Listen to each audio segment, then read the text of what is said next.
Hi வணக்கம். இன்றைக்கி நம்ம என்ன பண்ண போகிறோம் அப்படின்னா கருவாட்டு தொக்கு. அதுக்கு நம்ம என்ன கருவாடு எடுத்து வச்சுருக்கோம் அப்படின்னா இது வாழைக்கருவாடு.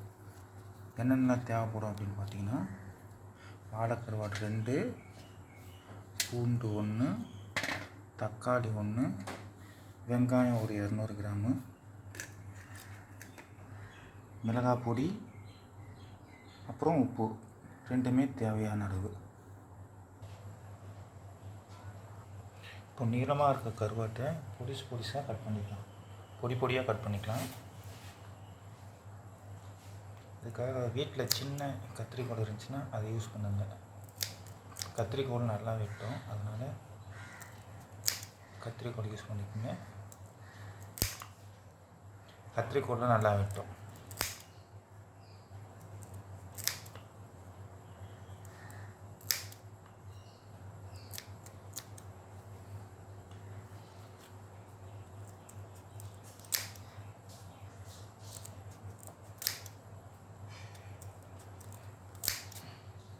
நான் ஆல்ரெடி சுத்தம் பண்ணி வச்சிட்டேன்.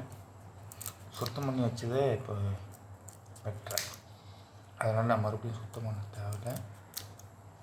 ஆனால் இருந்தாலும் அதில் உப்பு இருக்கும் இல்லையா, அந்த உப்பு தன்மையை எடுக்கிறதுக்கு ஒரு ப்ராசஸ் இருக்குது. அது என்னென்னு பார்க்கலாம்.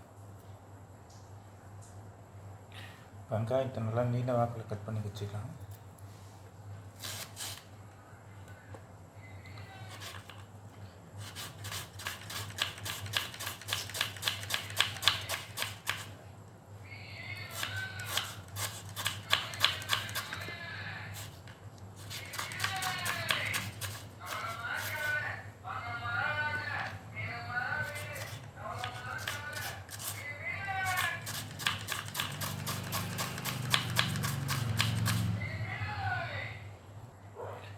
வெங்காயம் நல்லா பொடிசாக நறுக்கி எடுத்தாச்சு. அடுத்து ஒரு தக்காளியை நல்லா பொடிசாக எடுத்துப்போம்.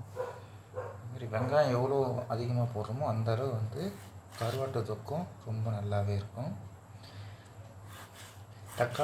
தக்காளி போட தேவையில்லை, இருந்தாலும் 1 எடுத்துக்கிட்டு ஒரு புளிப்பாக இருக்கும் தக்காளி, என்றால் நல்லாயிருக்கும். அதனால் நல்லா பொடிசாக வெட்டிப்போம். நெக்ஸ்ட்டு பூண்டை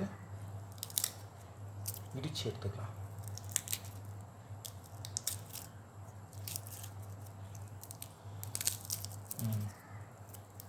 பிடிச்சிக்கிட்டு தேவையில்லாத பீஸ் எல்லாமே நல்லா தான் இருக்கும். பூண்டை பொறுத்தவரை எல்லாமே நல்லாயிருக்கும். இது நம்ம எப்படி இடிக்கலாம் அப்படின்னா, இந்த கட்டிலே இடிச்சுன்னா ஒட்டிக்கும். அதனால் ஏதாச்சும் ஒரு மைக்கா வச்சு வீட்டில் மத்து இருந்துச்சுன்னா மத்தாலே இடிச்சிக்குங்க. இடித்தா இதே போதுமானது தான்.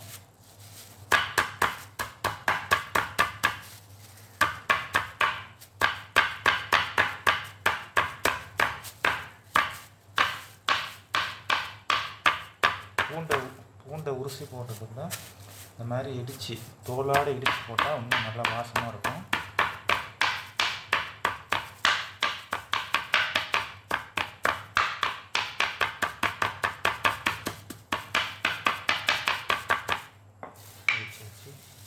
எல்லாமே வந்துருச்சு. இப்போ கருவாட்டில் நார்மலாகவே உப்பு இருக்கும்.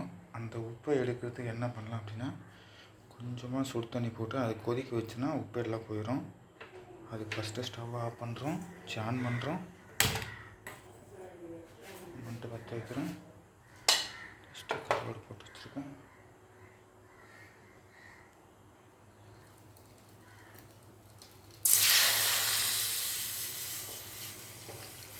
அதில் கொஞ்சம் தண்ணி ஊற்றினா போதும்.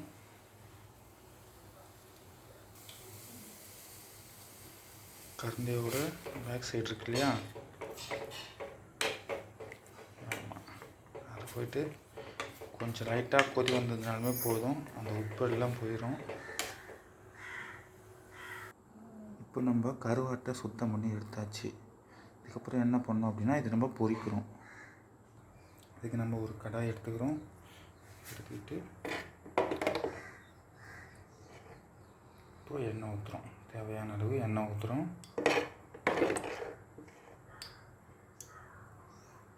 தொக்குக்கு பொறுத்தவரை கொஞ்சம் எக்ஸ்ட்ரா விட்டால் நல்லாயிருக்கும். மேலே எண்ணெய் மிதக்கிறாமல் இருந்துச்சுன்னா தொக்கு ரொம்ப அழகாக ரொம்ப அருமையாக இருக்கும், சாப்பிட்றதுக்கே அருமையாக இருக்கும்.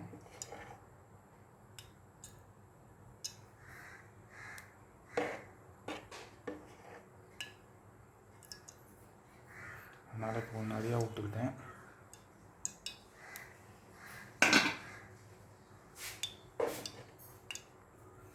எண்ணெய் சூடாகிட்ட பிறகு நம்ம நசுக்கி வச்ச அந்த பூண்டை போடலாம். பூண்டை போட்ட உடனே எவ்வளோ மணமாக இருக்குது. ஸ்டவ்வை நம்ம சிம்மிலே வச்சுக்கோம். சிம்மில் வச்ச பிறகு இப்போ அதுக்கு மேலே கருவேப்பிலை துண்டை போடலாம்.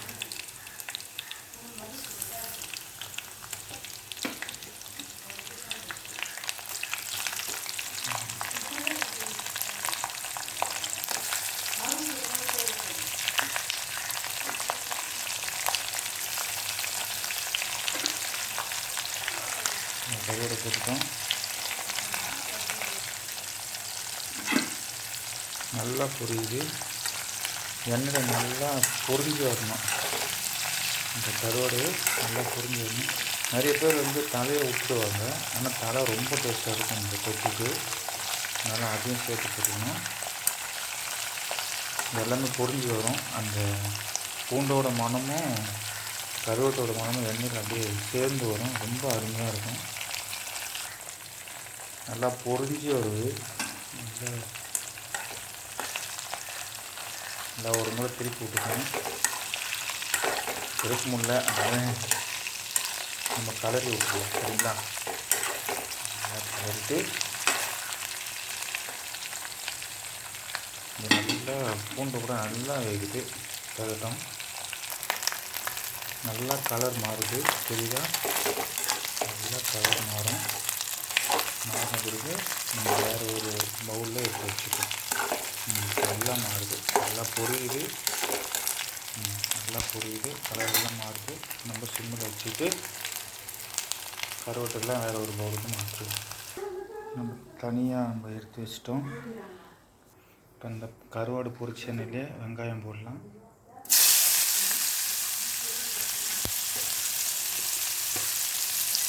இப்போ தான் டேஸ்ட் இன்னும் மனமாக இருக்கும்.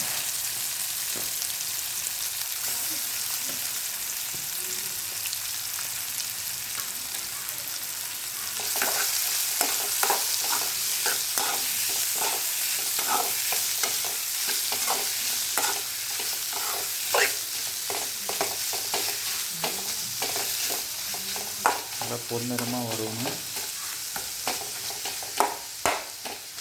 பாதி பொன்னிறமாக வறுத்தா போதும்.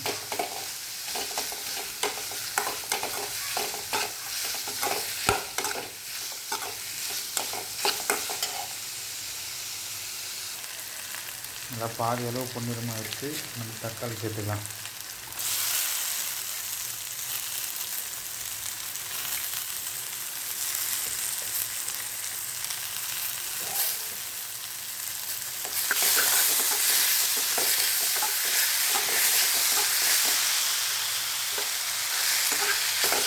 இப்போ கொஞ்சம் சிம்மில் வச்சுக்கலாம்.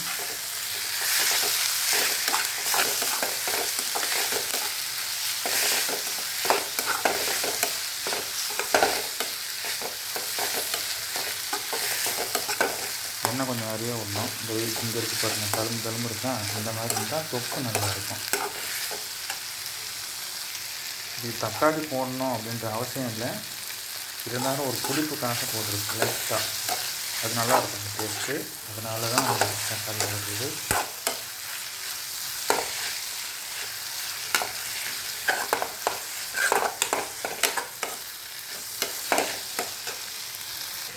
இதுக்கு மேலேயே அந்த பூண்டும் கருவோடு வறுத்து வச்சுங்க, அதை போட்டுக்கலாம்.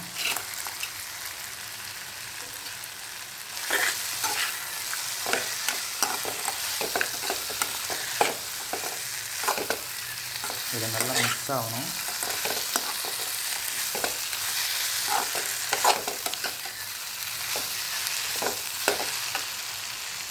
மிளகாய்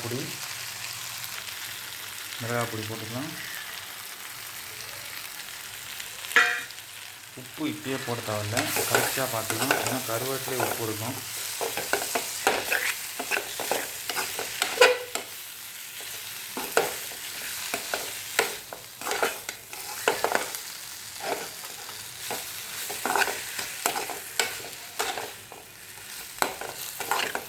இதில் கொஞ்சம் தண்ணி சேர்த்துக்கலாம்.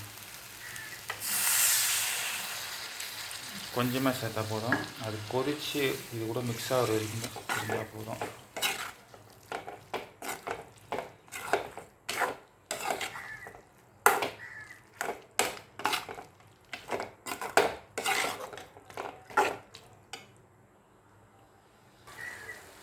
கொதிக்கும் சொல்ல மேலே லைட்டாக கொஞ்சம் எண்ணெய் விட்டால் இன்னும் அற்புதமாக இருக்கும். எண்ணெய் விட்டு ஒரு கரெக்டாக கரெக்ட் வேண்டியதான். பட் பார்க்கும்போது நல்லா கலர்ஃபுல்லாக இருக்கும்.